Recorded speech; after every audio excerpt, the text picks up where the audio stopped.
सोचो, एक ऐसा स्ट्रक्चर इतना बड़ा, इतना भव्य कि गीजा के पिरामिड भी उसके आगे छोटे लगे। ये दोस्तों कोई मामूली मॉन्यूमेंट नहीं था। ये दुनिया की सबसे बड़ी वॉशिंग मशीन थी, सदियों से रेगिस्तान की रेत में छुपी हुई। इसकी कहानी बस फुसफुसाते हुए सुनाई जाती थी, लेकिन इसका असली काम क्या था और इसके कौन से राज छुपे थे? प्राचीन मिस्र में सफाई सिर्फ दिखावे की बात नहीं थी, ये जिंदगी और मौत का सवाल था। तेज धूप, धूल भरी हवाएं और बीमारियों का खतरा साफ कपड़ों को बहुत जरूरी बना देता था। यह मेघा वाशर इंजीनियरिंग का एक कमाल फैरो और उसकी प्रजा को स्वस्थ रखने का वादा करता था, लेकिन अचानक इसके खराब हो जाने से पूरे राज्य में हड़कंप मच गया। नेफर्टिटी, फैरो की सबसे भरोसेमंद इंजीनियर, इस खामोश विशालकाय मशीन के सामने खड़ी थी। मेघा वाशर, जो आमतौर पर काम करता रहता था, बिल्कुल शांत था।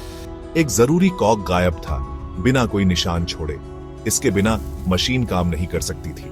साजिश और श्रैप की बातें होने लगी, जिससे पूरे राज्य में डर का माहौल बन गया। नेफर्टिटी ने गायब कॉग को ढूंढने और इसके पीछे के रहस्य को सुलझाने की कसम खाई।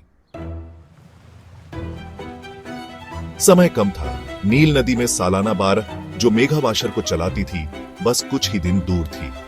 अगर उन्होंने मशीन को उससे पहले ठीक नहीं किया तो पूरे साल के कपड़े इकट्ठे हो जाएंगे, जिससे बीमारियां फैल जाएंगी और लोग नाखुश हो जाएंगे।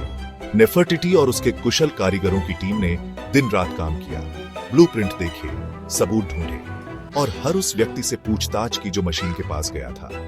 बहुत ज्यादा प्रेशर था और बहुत कुछ स्टेक्स पर लगा था। दिन रातों में बदल गए, समय बीतता गया और खोज जारी रही। हर गुजरते दिन के साथ टीम की उम्मीदें और भी मजबूत होती गईं, लेकिन चुनौतियां भी बढ़ती गईं। जब उम्मीदें टूटने लगीं, तभी एक नई बात पता चली। एक पुरानी मिस्र की कब्र में कुछ अप्रत्याशित मिला। यह खोज टीम के लिए एक नई दिशा का संकेत था। एक युवा अप्रेंटिस ने मेघा वाशर के नीचे एक गुप्त संदेश खोज निकाला। यह संदेश प्राचीन हायरोग्लिफ्स में लिखा हुआ था, जो समय की धूल के नीचे छिपा हुआ था। इसमें एक गुप्त कमरे का जिक्र था, जहां एक अतिरिक्त कॉग छुपा हुआ था। यह कमरा एक प्राचीन मानचित्र पर दर्शाया गया था, जो एक पुराने पर्चमेंट पर मिला था। टीम में उत्साह की लहर दौड़ गई। यह खोज उनके लिए एक नई उम्मीद की किरण थी। सभी ने मिलकर इस नए सुराग पर काम करना शुरू किया। क्या यही उनकी दुआओं का जवाब था? क्या यह वही खोया हुआ कॉग था जिसकी उन्हें तलाश थी?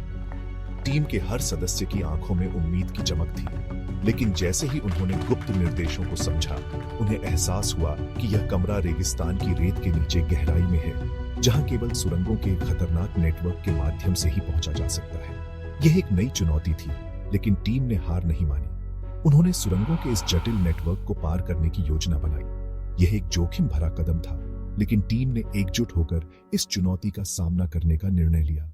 उनके सामने एक नया रोमांचक अध्याय खुलने वाला था। मशालें और दृढ़ संकल्प के साथ नेफर्टिटी और उसकी टीम अंधेरे में चली गई। हवा में गीली मिट्टी की गंध और कुछ परेशान करने वाला था।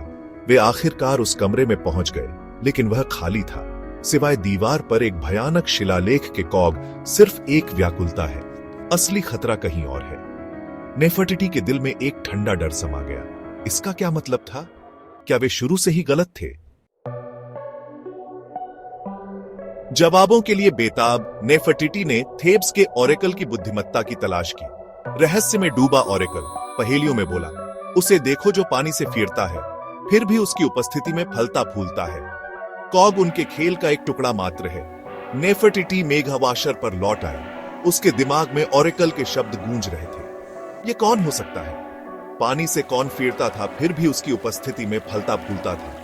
अचानक उसे समझ आ गया, जवाब हमेशा उनके सामने था।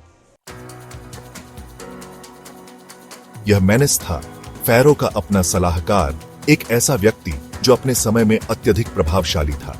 वह न केवल अपने ज्ञान और बुद्धिमत्ता के लिए जाना जाता था, बल्कि अपने शानदार लिनेन वस्त्रों के लिए भी प्रसिद्ध था। मेनेस का दरबार में एक महत्वपूर्ण स्थान था और वह फैरो के सबसे विश्वसनीय सलाहकारों में से एक था। एक आदमी जो पानी के डर और अपने शानदार लिनेन वस्त्रों के लिए जाना जाता था, लेकिन उसके दिल में एक गहरा रहस्य छिपा था। वह ईर्ष्या और महत्वाकांक्षा से भरा हुआ था। और उसने अपने ही दरबार के सदस्यों के खिलाफ साजिश रचने का फैसला किया। ईर्ष्या से अंधा होकर उसने मेघावाशर को तोड़ फोड़ कर दिया था, जो उस समय की सबसे महत्वपूर्ण मशीनों में से एक थी। यह मशीन न केवल शहर की सफाई के लिए महत्वपूर्ण थी, बल्कि यह नील नदी के पानी को नियंत्रित करने में भी महत्वपूर्ण भूमिका निभाती थी।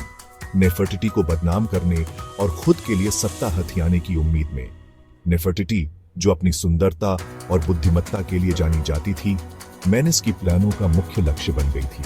मेनेस ने सोचा कि अगर वह नेफर्टिटी को बदनाम कर सकता है तो वह आसानी से सत्ता पर कब्जा कर सकता है। गायब कॉग केवल एक व्याकुलता थी। यह मेनेस की योजना का केवल एक छोटा हिस्सा था।